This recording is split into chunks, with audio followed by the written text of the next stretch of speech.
Communication skill एक ऐसी skill है जो चाहे आप स्टूडेंट हो, कर्मचारी हो, बिजनेसमैन हो या किसी भी क्षेत्र में हो, हर किसी के लिए जरूरी है। चाहे आपके प्रोफेशनल लाइफ हो या पर्सनल लाइफ, आप तभी अपना इम्प्रेशन डालकर आगे बढ़ पाते हैं जब आपकी कम्युनिकेशन स्किल अच्छी होती है। आप किसी से भी बात करने की कला में माहिर हो। मशहूर साइंस तथा ओरिशियन जेम्स स्किल्स, जिन्होंने दुनिया की कई बिलियन माइंड को स्टडी करके उनकी बायोग्राफी लिखी है, वो कहते हैं कि रिसर्च फेडमैन, जिन्हें one of the greatest teachers माना जाता है, एक ग्रेट टीचर नहीं बल्कि एक ग्रेट लेक्चरर और ग्रेट कम्युनिकेटर थे। उन्हें लोगों से बात करने की कला आती थी, इसीलिए अच्छी कम्युनिकेशन स्किल डेवलप करना बहुत ज्यादा जरूरी होता है। यह बाकी सारी स्किल की तरह ही प्रैक्टिस से ही आसानी से सीखी जा सकती है, लेकिन उससे पहले कुछ इम्पोर्टेंट बातें हैं जो आपको बताना बहुत ज्यादा जरूरी है। नंबर 1, कम्युनिकेशन के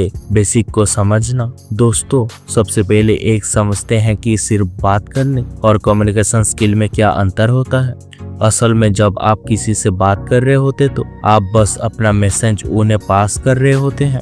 ये कम्युनिकेशन स्किल करना नहीं कहलाता है। कम्युनिकेशन स्किल एक 2 वे प्रक्रिया है जहां आप इंफॉर्मेशन को एक्सचेंज करते हो, आप अपनी बातें कहते हो और दूसरों को सुनते हैं। जब दोनों ही एक्टिवली हो रहे होते हैं उसे कम्युनिकेशन या कम्युनिकेशन स्किल कहा जाता है। ह्यूमन टू ह्यूमन कनेक्शन बनाने वाला यही रास्ता है और वो है इंफॉर्मेशन का शेयरिंग। जब आप किसी के साथ डेट पर होते हो तो कम्युनिकेशन के जरिए है आप सामने वालों के बारे में आप जान सकते हैं कि वो एक अच्छा पार्टनर है या नहीं। जब आप किसी जॉब इंटरव्यू में होते हो तो कम्युनिकेशन के जरिए आप प्रूव कर सकते हो कि आप उस जॉब के लिए फिट हो कि नहीं। लेकिन एक अच्छी कम्युनिकेशन स्किल की 3 लेयर्स होती हैं। पहला लोगोस, पैथोस और एथोस। लोगोस का मतलब है लॉजिक, जो आपकी बात को कन्विक्स से और समझने की पावर दिखाता है।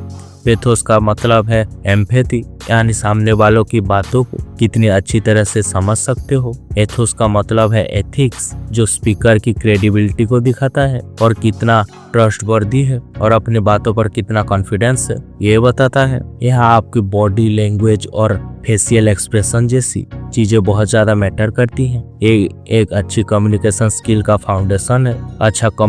अच्छा कंपटीटर बनने के लिए आपको बस ये 3 चीजों में मास्टर करनी है। जब भी आप बातें करें, कॉन्फिडेंस से बात करें ताकि लोग आपकी बात सुने। जब सामने वाला बोले तो उससे अच्छे से सुनो। एम्पैथी क्रिएट करो, समझने का वो क्या कह रहा है, क्यों कह रहा है और उनकी बातों के पीछे के इमोशन को समझो। लास्ट में अपने बातों को इस तरीके से सामने रखो कि लोग आपको सुनना चाहें। कन्वर्सेशनल थिंकिंग कम्युनिकेशन की सबसे इम्पोर्टेंट स्किल है। अगर आपने इसे मास्टर कर लिया तो आपको और सुनाओ और बताओ जैसे सवालों का इस्तेमाल करना नहीं पड़ेगा, बातें अपने आप ही चलती रहेंगी। कंट्रोवर्शनल थिंकिंग का मतलब ये किसी की कई बातों से 10 और बातें निकाल सकता है ताकि आपकी जो कंट्रोवर्सी चल रही है इसको प्ले अच्छे से बना रहे और बिना ऑफ टॉपिक हुए चलता रहे। इसे एक एग्जांपल से समझते हैं। मान लो आप किसी एक फंक्शन या गेट टुगेदर में किसी से मिले हो, आप कनेक्शन शुरू करना चाहते हो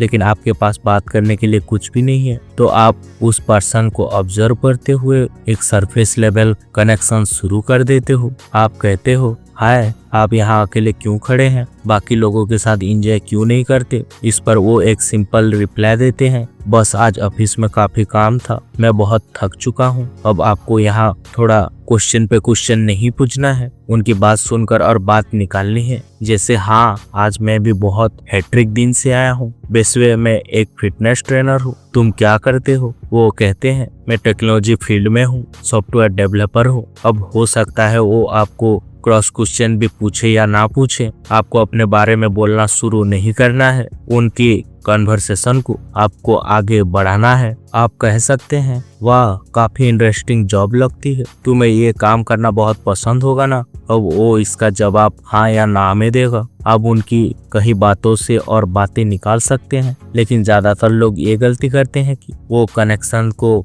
थोड़ा इंटरव्यू मोड में कन्वर्ट कर देते हैं, जो सामने वालों को बहुत ज्यादा अनकंफर्टेबल बना देता है। इसीलिए क्वेश्चन पूछने से पहले एक नॉर्मल स्टेटमेंट दे, फिर अपना क्वेश्चन ऐड कर सकते हैं। कम्युनिकेशन स्किल के बारे में और सीखकर आप इसे बेहतर कर सकते हैं। तो दोस्तों, आपके साथ ऐसा हुआ होगा कि जब आप किसी से बात कर रहे हैं, कुछ बता रहे हैं, लेकिन वो आपके बातें में इंटरेस्टेड नहीं है, वो इधर उधर देख रहा है, फोन चेक कर रहा है और उनके चेहरे से साफ साफ दिख रहा है कि वो बिल्कुल इंटरेस्टेड नहीं है, लेकिन आप उनकी बातों से इम्प्रेस करने की कोशिश में लगे हुए हैं। ऐसे में आपको कितना बुरा लगता है। इसी तरह आप ऐसे लोगों से भी मिले होंगे जो रूस और यूक्रेन के वार, ब्लैक होल या हॉलीवुड मूवी के बारे में बात कर रहे हैं, लेकिन उनको उनकी बातें में कोई इंटरेस्टेड नहीं होगा। आपको तो टेक्नोलॉजी में इंटरेस्टेड है, आपको इंडियन मूवीज ज्यादा पसंद है, हॉलीवुड की नहीं। ऐसे समय में सामने वालों को बहुत बुरा लगता है जब आप उनकी बातों में इंटरेस्टेड नहीं दिखते हो। तो दोस्तों, कम्युनिकेशन एक टू वे गेम है। अगर दोनों में कोई एक भी सामने वालों की बातों में इंटरेस्टेड नहीं दिखता है तो एक कुछ इंटरेस्टिंग नहीं कहेगा तो वो उनके कन्वर्सेशन का डेड एंड पर चली जाती है। बात खत्म होने के बाद लोगों को ना वो कन्वर्सेशन याद रहेगा ना वो इंसान। इसीलिए आपको ऐसा इंसान बनना चाहिए जिससे बात करने के लिए लोग घर जाएं तो भी आपकी बातों और आप उन्हें याद रहें, वो सोचें एक इतना इंटरेस्टिंग इंसान था। कन्वर्सेशन को इंटरेस्टिंग रखने के लिए आपको उस पर्सन की बातों और उसको ऑब्जर्व करने में ऐसा टॉपिक ढूंढना पड़ेगा जिसमें आप दोनों को बराबर इंटरेस्टेड हो, यानी जिस टॉपिक पर आपको लोगों को सामने वाला ज्यादा इंटरेस्टेड है उस टॉपिक को स्पीच के बिना आप उसी की टॉपिक पर आप बात कर सकते हैं।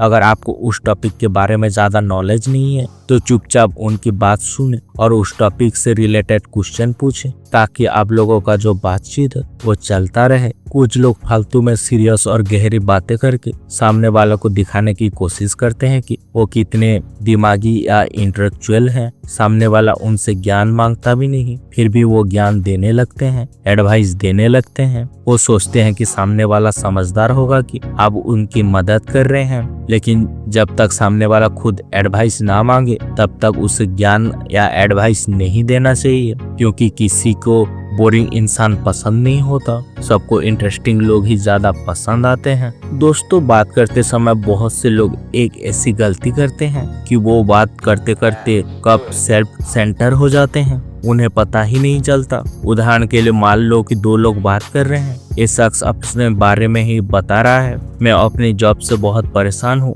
बहुत मेहनत का काम है। इसके जवाब में दूसरा शख्स अपनी बात कुछ इस तरीके से रखता है कि वो सामने वालों से बेहतर दिखे, जैसे अच्छा मेरी तो जॉब बहुत अच्छी है, तुम्हें ऐसी जॉब क्यों चुनी, मुझे तो अपने लिए टाइम ही नहीं मिलता, मैं बहुत बिजी रहता हूँ।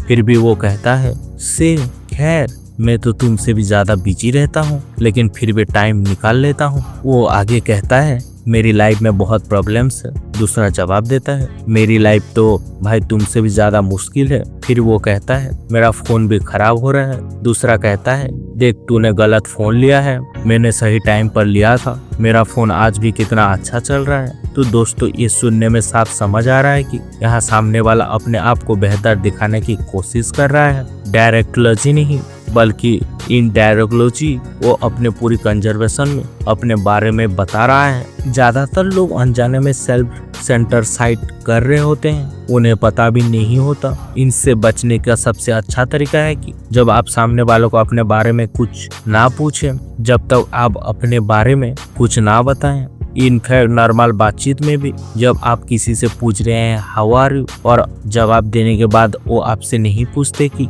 आप कैसे हो, तब तक आप कुछ ना बताएं। प्रैक्टिस करें और जब भी आप लोगों से बात करें तो मैं, मेरा या मुझे जैसे शब्द का कम से कम इस्तेमाल करें। आपका फोकस अपने आप से ज्यादा सामने वाले पर्सन पर होना चाहिए। टेक्निकल थेरेपी सेशन के दौरान एक साइंटिस्ट अपने पेशेंट से बात करने के लिए प्रोत्साहित करती हैं। वो ध्यान से अपने पेशेंट्स की बात सुनती हैं, उनके कहे हुए शब्द के पीछे का वो फीलिंग समझने की कोशिश करती हैं और पूरी तरीके से करती हैं। एक बच्चे की तरह उनसे सवाल पूछती हैं कि जैसे आप ऐसा क्यों फील कर रहे हैं। वो अपने पेशेंट्स को कभी जज नहीं करते। कई बार उन्हें अपने पेशेंट्स की प्रॉब्लम को पहले से समझ आ जाती है, लेकिन फिर भी वो हर चीज को स्पेसिफिक डिटेल्स निकालते रहते हैं। डॉक्टर ऐसा इसीलिए करते हैं क्योंकि वो जानते हैं कि जब वो अपने पेशेंट्स को ये फील कराएंगी कि उनकी बातें सुनी जा रही है, उनकी बातों को समझा जा रहा है, तो उनकी फीलिंग्स को महत्व दिया जा रहा है, तो उनके पेशेंट्स कम डिफेंसिव हो जाते हैं। वो अपने डॉक्टर पर ट्रस्ट करने लगते हैं। उनसे डॉक्टर्स को अपनी बातें समझना बहुत आसान हो जाता है।